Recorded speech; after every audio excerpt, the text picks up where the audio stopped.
All right, let's dive in. We're going to talk about something that's probably powering a bunch of the websites and apps you use every single day.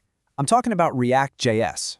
You know when you're scrolling through a social media feed and new posts just appear, or you like something and the little heart icon fills in instantly?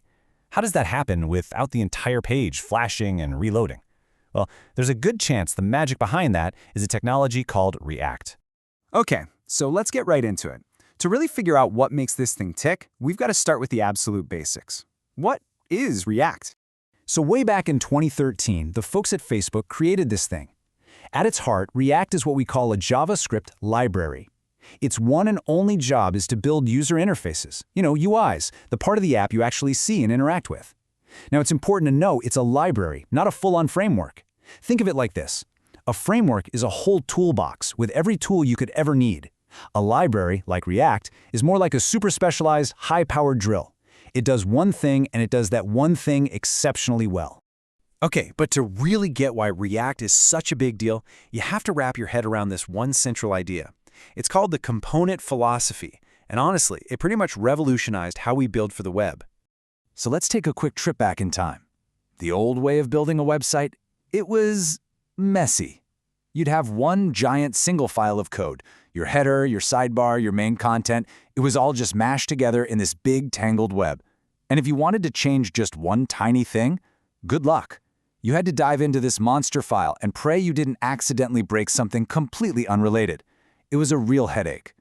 React just throws that whole idea out the window. Instead, it looks at a web page like it's a giant box of Lego bricks. Every single piece of the user interface, that search bar, a button, a little user profile card, is its own separate, independent, self-contained Lego. You build each little piece on its own. And the official docs really nail it. They say React lets you compose complex UIs from small and isolated pieces of code called components.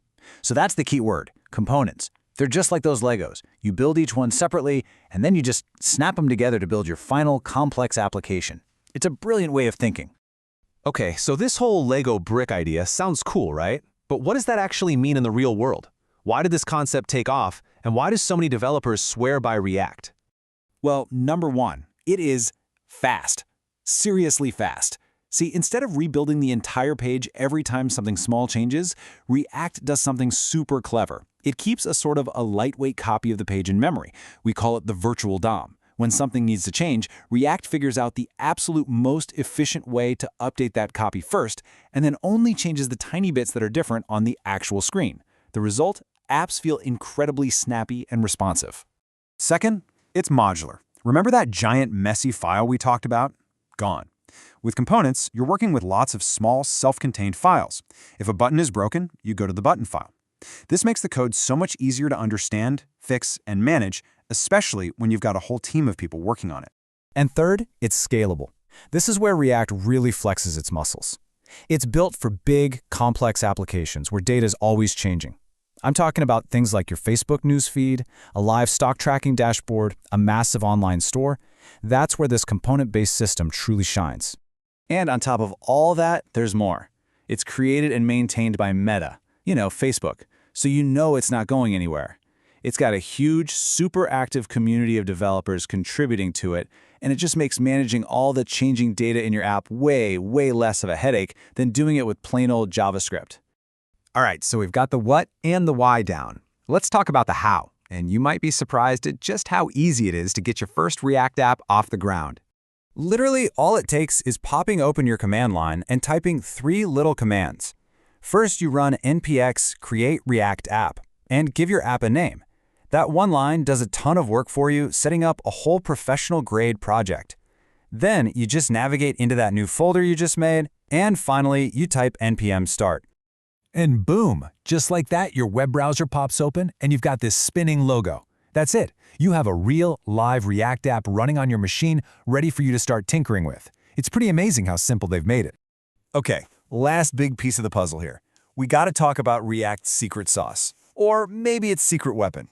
It's a thing called JSX, and it's the reason writing React code just feels so natural. This right here. This is the aha moment for so many people learning React. Take a look at the code on the left. That's JSX. It looks almost exactly like HTML, right? It's super easy to read and understand the structure. But here's the magic. You write that, and behind the scenes, React takes it and transforms it into the super optimized JavaScript you see on the right. So you get the best of both worlds, you write something that's easy and familiar, and React turns it into something powerful and fast.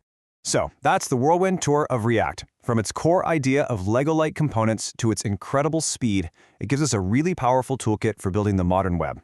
It's all about taking big, complicated problems and breaking them down into small, manageable pieces.